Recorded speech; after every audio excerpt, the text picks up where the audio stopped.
تراویح کا نذرانہ لینا یا دینا کیسا ہے؟ دیتے کیا جو پوچھتے ہو یار؟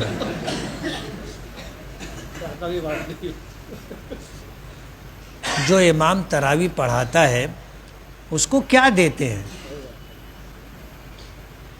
10-20 ہزار روپیہ بہت ہو گیا نا، ورنہ عام طور پر 2,000 5,000 10,000 اس طرح دیا جاتا ہے۔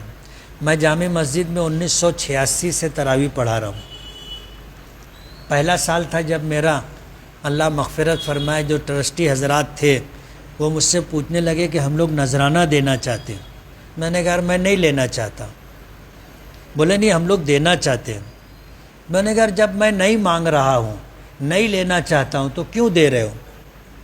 کہا رواج ہے دیتے ہیں۔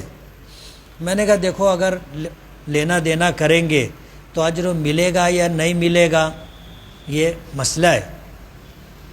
میں ایسا سمجھتا تھا کہ لے لیں گے تو ثواب ختم ہو جائے گا، تو ان سے میں نے کہا کہ یار میں تراویح میں قرآن پاک سناتا ہوں، میں اس اجر کو ضائع نہیں کرنا چاہتا، اس لیے مجھے کوئی نذرانہ نہیں لینا ہے۔ بولے ہم کو دینا ہے۔ تو 1986 میں نے کہا پھر اگر دینا ہے تو 50,000 روپیہ دینا۔ 1986 میں 50,000 روپیہ دینا۔ بولے تو بہت زیادہ ہو گیا۔ میں نے کہا اس سے زیادہ ثواب ملتا ہے، میں پیسہ لے کر کے اپنا ثواب کیوں ضائع کروں؟ آپ میرے نام سے کہیں چندہ مت کرنا اور مجھے نذرانہ مت دینا، میں نہیں لوں گا۔ تو الحمدللہ میں نہیں لیتا۔ لیکن آج موجودہ حالات میں علماء کی ایک جماعت یہ کہتی ہے کہ بہت سارے حفاظ کرام غریب ہوتے ہیں، تراویح پڑھاتے ہیں، اگر ان کو نذرانہ نہ دیا جائے تو ان کے لیے تراویح پڑھانا مشکل ہے۔ اس لیے آج علماء کی ایک جماعت کہتی ہے کہ ان کو نذرانہ دینا چاہیے۔ اس لیے اس طرح مسئلہ پوچھ کر کے مسائل نہ پیدا کریں تو اچھا ہے۔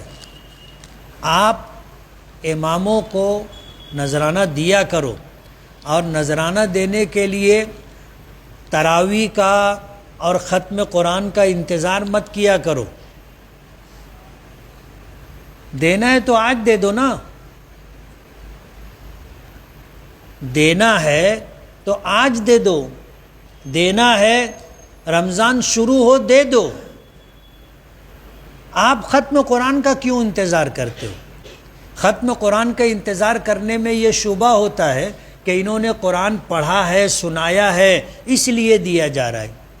اس لیے علماء کی ایک جماعت منع کرتی ہے آپ اس تقریب کا انتظار مت کرو، آج سے آپ دینا شروع کرو نا۔ دو گے؟ بہت دھیرے بول رہے ہو۔ دیکھو میں 1986 سے امامت کر رہا ہوں، اور میں نے پیچھے بتایا تھا کہ پہلی مرتبہ ایسا ہوا کہ ایک خاتون دروازے پر آ کر کھڑی ہوئی، اس نے مؤذن کو بلایا اور 5,000 روپیہ دیا اور کہا کہ یہ مؤذن کے لیے۔ تو کہنے لگے ہم لوگ 4 مؤذن ہیں، تو بولے چاروں تقسیم کر لینا۔ پھر اس نے 5,000 روپیہ اور دیا اور یہ کہا کہ امام صاحب کو دے دینا۔ تب جب میں آیا تو مؤذن صاحب نے مجھ کو لا کر کے 10,000 روپیہ دیا اور کہا کہ یہ مؤذن، میں نے کہا تو تمہارا ہے۔ بولے یہ امام، میں نے کہا امام بھی 4 ہے نا، ایک امام ہے اور 3 نائب امام ہیں، تو 4 مؤذن ہیں تو چاروں نے برابر برابر بانٹ لیا، 4 امام ہے تو چاروں میں برابر برابر بٹ جائے گا۔ پہلی مرتبہ ایسا ہوا، ورنہ کوئی ہدیہ امام کو دیتا ہوتا نہیں۔ سب ایسا سمجھتے ہیں کہ امام جو ہے وہ اکبر بادشاہ ہے، اس کا گھر بھرا ہوا ہے، جیب بھری ہوئی ہے، اس کی ساری ضرورت پوری ہو گئی ہے۔ یہ ایک خراب سوچ لوگوں کے درمیان ہے۔ امام کو، مؤذن کو ہدیہ دینا چاہیے۔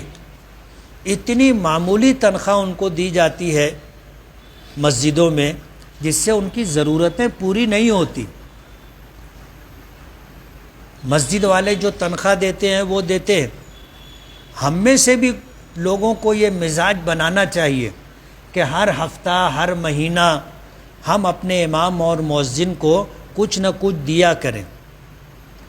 ابھی 3-4 دن پہلے میں ایک جگہ فجر کی نماز کے بعد بیٹھا ہوا تھا، ایک لڑکا آ کے کھڑا تھا، 30-32 سال کی عمر ہوگی، کھڑا تھا، کچھ لوگ آئے تھے ملنے کے لیے، تو میں سمجھا یہ ان کے ساتھ ہوگا،